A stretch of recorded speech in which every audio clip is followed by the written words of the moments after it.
How's it going, everybody? Today I'll be showing you how to do a complete rear brake job on a Gen 2 Mazda 3. That's going to be both pads and rotors. First thing we need to do is we need to get this car off the ground, and then we can go ahead and get into replacing these brakes. So let's get into it. So let me show you exactly which tools and supplies you're gonna need to get this job done. So obviously the first thing we're gonna need are some new brake pads. So whatever brand you like, these are Bendix, pretty affordable, but they seem to do the job quite well. So brake pads. You're gonna need a new brake rotor if you're doing that as well too. Again, this is also a Bendix brand. There'll be a link down below for this exact one. Special tools, you're gonna need a rear disc brake tool set or toolkit. You can buy these on Amazon for about 20 or 30 bucks. Again, there'll be a link below for this one. You can also go to O'Reilly or AutoZone and rent one for free. So both are good options. If you're gonna do a bunch of these, I say just buy it. If you don't mind or you don't do it very often, just go rent it. But a rear brake toolkit is necessary for this. In terms of specific socket sizes, you're gonna need a 21 millimeter, you're gonna need a 14 millimeter, and then you're gonna need a 7 millimeter hex. These are the three that you're gonna need: 21, 14, 7 hex. You're gonna need a ratchet, so 3/8 extendable for me works pretty well. That's enough to kind of get anything tight off, but also small enough to fit into tight to reach places. And then a torque wrench that goes up to at least 80 foot-pounds and as low as 20. So this is a 3/8 one that does both of those. So a torque wrench is important for getting the correct torque. So one of these. To prep your hubs and your new rotors, you're gonna want some sort of wire brushes or a wire wheel just to kind of clean off the surface rust. And then some brake parts cleaner to get everything nice and clean, to remove the old grease or remove the grease from the new rotors. Loctite, I use red Loctite for brake bracket bolts, so red Loctite. Blue also works well. You're typically gonna need some sort of adjustable wrench to go along with your rear brake toolkit, so an adjustable wrench is a good thing to have on hand as well too. Then you're just gonna need your general stuff for lifting a car, so floor jack, jack stands, wheel chocks, all that good stuff, just to make sure you can get your car off the ground safely. So that's everything you're gonna need to get this job done. Let's go ahead and head over to the car and show you how it's done. All right, now before we get the car off the ground, we're gonna wanna loosen up the lug nuts just so that's a little bit easier rather than having the wheel spin on us while we're working. So we're gonna go ahead and use a 21 millimeter socket, and we're just gonna loosen them up. We're not gonna take out the lug nuts just yet, but get them loose, and then we can lift the car.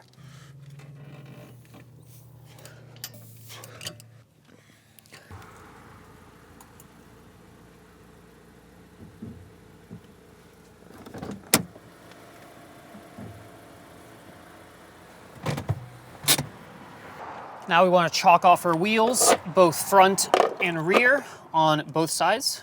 So here is the rear jack point. It's going to be this flat part right here on the back between the two wheels. See here, the control arm. It's going to be this flat point right here. We're going to put our floor jack right there using a hockey puck, and then we'll lift both rear wheels at the same time.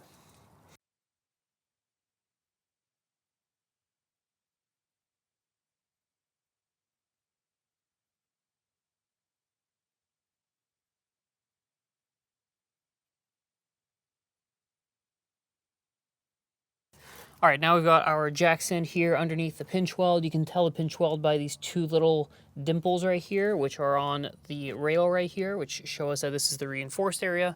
Got my jack under here. I have one of these pinch weld adapters, which kind of protect your pinch weld from getting all marred up from being used as a jack point. So I like those. Link it down below. And now we can go ahead and put it on the other side and then lower the car onto it.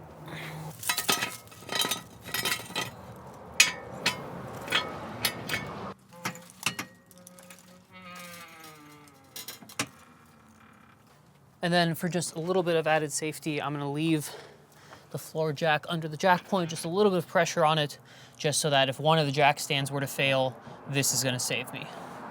So now before we get under the car, we're gonna give it a nice solid push, just to make sure it's not going anywhere from the back, from the side, from the front. Just make sure that's safe to get under it.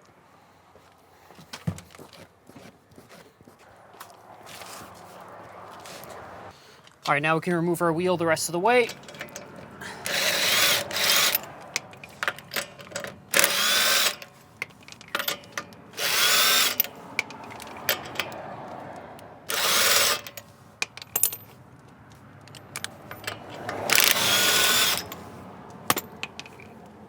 All right, then I'm gonna remove the wheel. And just for a third layer of safety, I'm gonna put it underneath the car just in case this jackson were to fall. This is gonna buy me a little bit of time at least to get away from the car. All right, so now there's two of these little kind of rubber like cylinders here with a little cap on the end. These should kind of just come off with your hands. Like that. Looks just like this. And then there's one more on the bottom right here.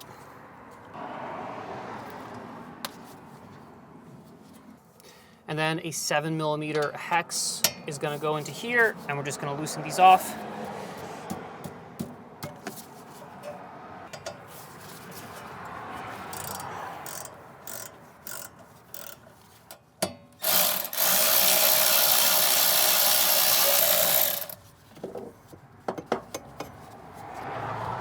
All right, and here's one of your slide pins. Set that to the side.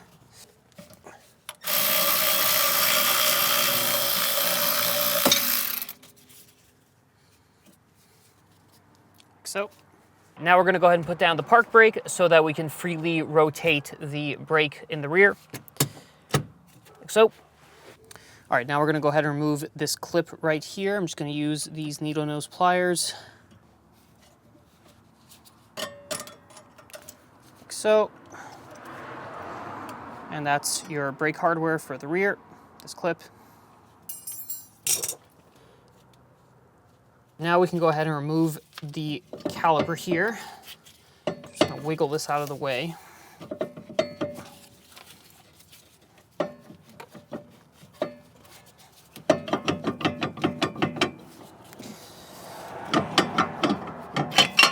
Oops. Okay, there we go.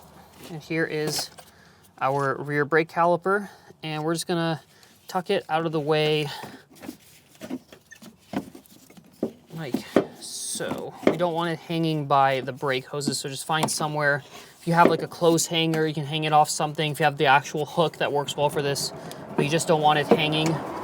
So I'm just gonna tuck it out of the way like that. And then we have our old brake pads here, which we're just going to pull off like this. Take a look at how worn they are. These are actually pretty worn, so it's a good thing we're getting these done. So you can see the rears and the fronts, or the back side and the front side. So pull these out. So now we're gonna get these two 14mm bolts out that hold the bracket onto the hub.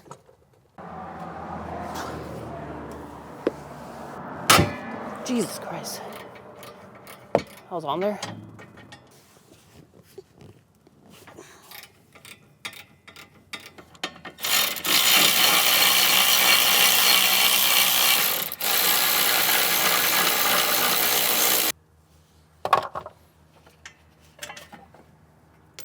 All right, and now your rear rotor should just slide right off like so. And here you can see this one's scored pretty badly. You can, if I run my fingernail across the ridges here, I can feel some definite grooves, so time for a new rotor. So now, before we put our new rotor on, we wanna make sure that the hub surface is nice and flush, and there might be some kind of built up kind of surface rust here. So using just like a wire brush, or you can use a wire wheel on a drill, we're just gonna go ahead and clean that up a little bit just to make sure that we're not gonna have any vibrations.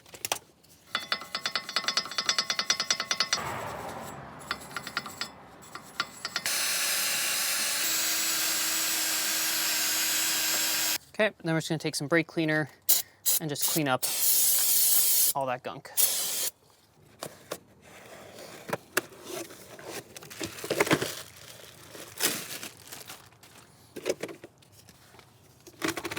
The rotors come shipped with a bunch of grease on them to prevent them from rusting when they're on the shelf. We want to get that off, otherwise it might contaminate our brake pads. So a little bit of brake cleaner on a clean paper towel. And we're just gonna clean all that off as best we can. You can see here just how much grease is on there.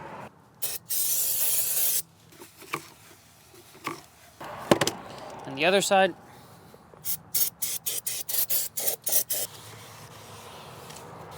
And then one final pass here.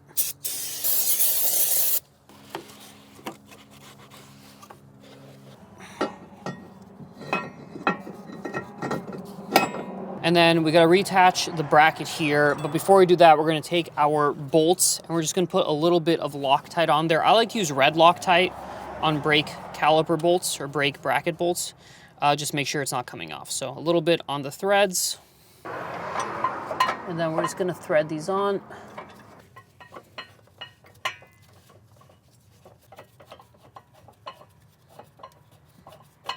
Okay, and then these get torqued down to 43 to 56 foot-pounds. I'm gonna go kind of in the middle at 50 foot-pounds.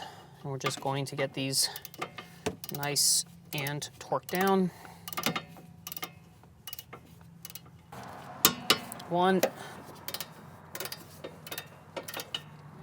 and 2.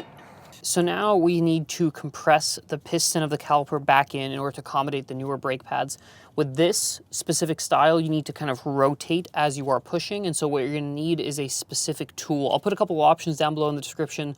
Let me show you what I'm gonna use today. So I'm gonna use this disc brake caliper tool from OEM Tools. I find that this set works really well.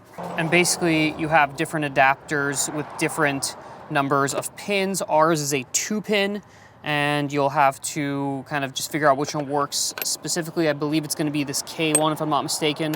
And then you're just gonna use this in order to compress the piston. I'll show you how to do it. But before we do that, let's head over to the engine real quick and do one small step to ensure this is done properly. It's always a good idea when you're recompressing the piston, because it's gonna build up hydraulic pressure, it's a good idea to just open up the brake fluid reservoir, because we're gonna get some, air bubbles, and we're gonna get some pressure buildup here. So just leave it open like this. Maybe put a rag underneath it in case you catch any spills or you have any spills.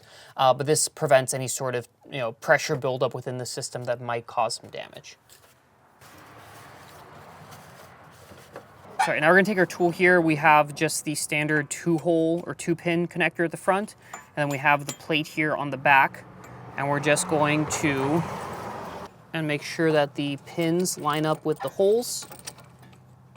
And then once we're lined up there, we're gonna start turning our tool, and it should start to compress the piston.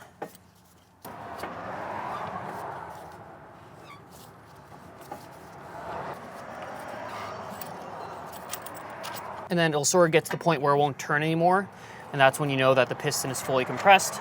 Okay, so now that we have the piston fully compressed, we'll take an adjustable. We're just going to loosen this off by tightening, actually. And that should release the tool. And now we can reinstall our new brake pads. All right, now we can go ahead and install our new brake pads. So you don't want to touch the actual braking surface with greasy hands. So you want to be careful not to do that. And we're just going to place them in here. You could, if you wanted to, put a little bit of brake caliper grease kind of on the ears right here. I'm actually gonna do that real quick, but first let me show you how they go in. There's 1, and here's 2, like this. So we're just gonna put a little bit of grease just here where it makes contact. Just a bit right there, a bit right here. Again, being very careful not to get any on the actual braking surface. Just kind of smooth that out a little bit. There goes the inside one. Do the same thing. Again, being very careful not to get any grease on the braking surface. All right, now we can take our caliper and we can slide it over the brake pads like so, and it should fit nice and loose because we recompressed that piston. All right, so now we're gonna take our caliper slide pins, clean them off a little bit, and then we're just going to re-grease them with some brake parts lubricant. And just a little bit goes a long way. They don't need to be super greasy, but just a little bit to lubricate the slide. And then we're just going to stick them through here. And then we can get them tightened back on with our 7mm hex. I'll get this one started. Then I'll get the bottom one, again, with some grease on that. Slide it through here.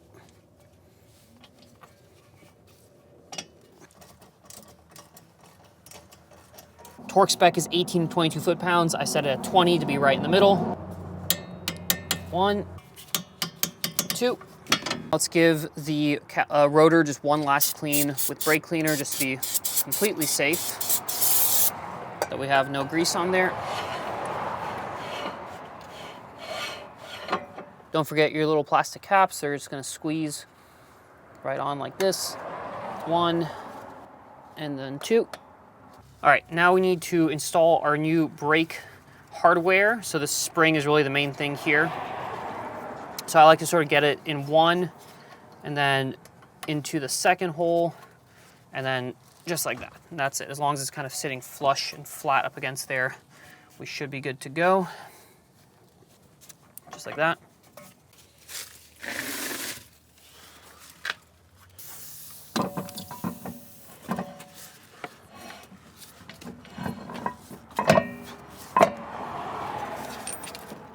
Put our lug nuts back on.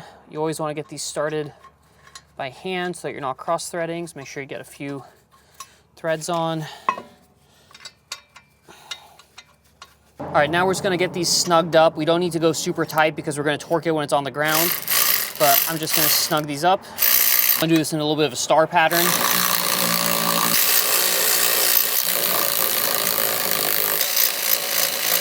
Now we can go ahead and lift the car up again and remove the jack stands, drop it on the ground, and then we'll torque it down the rest of the way.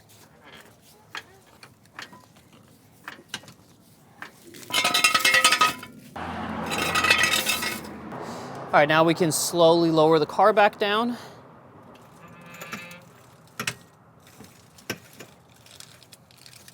Go ahead and torque these lug nuts down to spec. I believe it's 80 to 108 foot-pounds, so I'm kind of in the middle of that.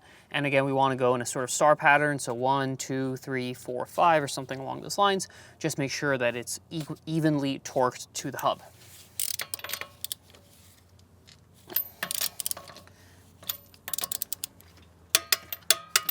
3, and 5. So now we're gonna go ahead and we can close off the brake fluid reservoir. You can see here that the level did rise a little bit, so you could siphon out a little bit just to be safe. I'm done, so I'm just going to close it off here, and that should be good, but just make sure that is closed off before you drive anywhere. So that's how you do the rear brakes on a Gen 2 Mazda 3. Before we're done though, we gotta do one last thing, which is we wanna bed in these new brakes. There's a variety of videos online on how to do this, but the general gist of it is that you're gonna take the car out for a drive, kind of get up to 40 to 50 miles an hour, slow down to about 20 or less, do that about 5 to 10 times, not jamming on the brakes too hard, just kind of an even, consistent brake. Then you're gonna do about 5 harder stops from 50 down to about 10 to 20 miles an hour, and then you're gonna drive for maybe 5-10 minutes without touching the brakes if you can. It's hard to get this done exactly depending on where you live, but general idea is you wanna take it kind of easy on your brakes for the first 20 to 30 miles, and then they should be bedded in where the braking material sort of works its way onto the new rotors. So thank you guys for watching. All of the links for stuff I use is gonna be down below in the description. Hope the video is helpful, and I'll catch you guys in the next one. See you later.